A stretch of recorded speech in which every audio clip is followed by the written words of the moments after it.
I had this really good idea for a video, and I was out with my tripod to film it more like professionally, and then I got a call from somebody. We talked for almost an hour. It's one of my old friends, and we hadn't talked in a while. And now I'm in bed, about to take a nap, and I figured it's better to make the video now than forget what I was gonna say, and then do it more professionally. So I got one more subscriber on this channel, and that's worth celebrating because I had 8 subscribers and now I have 9.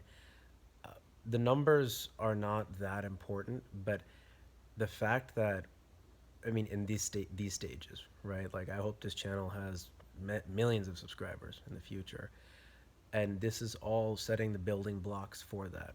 But if one more person subscribe, and for all the 8 that already are subscribed, that means that there are 9 people that are getting value from this, provided that they're actually watching. And one new person decided to subscribe, and it's sort of a reflection back from the universe of the effort I put into the channel over the last week or so, because my mom died in January, and I haven't made a single video for this channel since then, until about a week ago when I started again. So the mission continues, so to say, the mission of spreading consciousness. And what can I say about it? I mean, there's so much I can say. There's so much I can say at any given point because I know so much. It's just a matter of actually allowing it to flow through freely. So basically, it's important with respect to spiritual knowledge to have a balance of, it's not a matter of balance, but having worldly knowledge as well. Some spiritual people divorce from the world so completely that they're completely unaware of what goes on around them. Now, that can actually be better than people who are hyper informed, people who look at the news all the time, who are just constantly focused on what's happening out there, right? The ones who check Twitter all the time, the ones who are always looking at the news or new YouTube videos or watching the cable news, they're, they're, the world in their mind is being populated by a lot of externalities, which generally speaking, are not relevant at all to their actual reality. But they think it is because their mind makes it real. That's a term in the Matrix. Neo is saying to Morpheus in this computer simulated system, they're outside of it, and each of these people has a character inside the system. And someone feels pain in the Matrix, their actual body in real life, like moves or shudders. And Neo says to Morpheus, "I thought it wasn't real."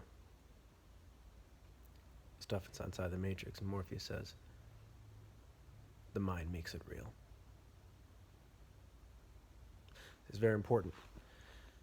That's why what enters and what populates the mind, it gets real estate in the mind, so to say, and it just builds and builds, whatever the ideology may be, whatever the information set may be, and then people will end up seeking more and more and more of that.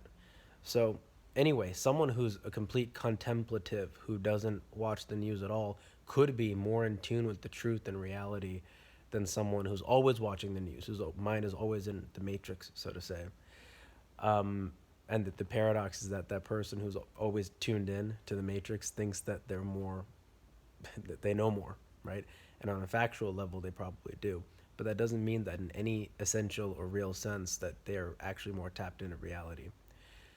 My overall point, though, is that any person who's pursuing spiritual things should make sure that they do understand the world to whatever extent that they do. It's very easy to move beyond the world in a way that's unhealthy because you're transcendent or seemingly transcendent.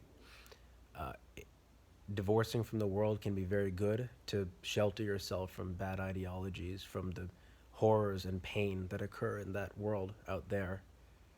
It can be very essential to finding and nourishing your internal self.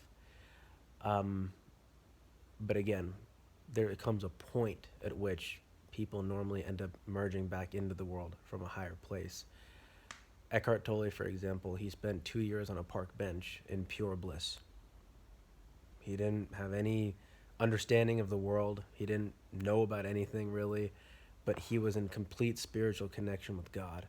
And so he was in a state where basically he described it as bliss that percolates like every cell of the body, right? That, one second.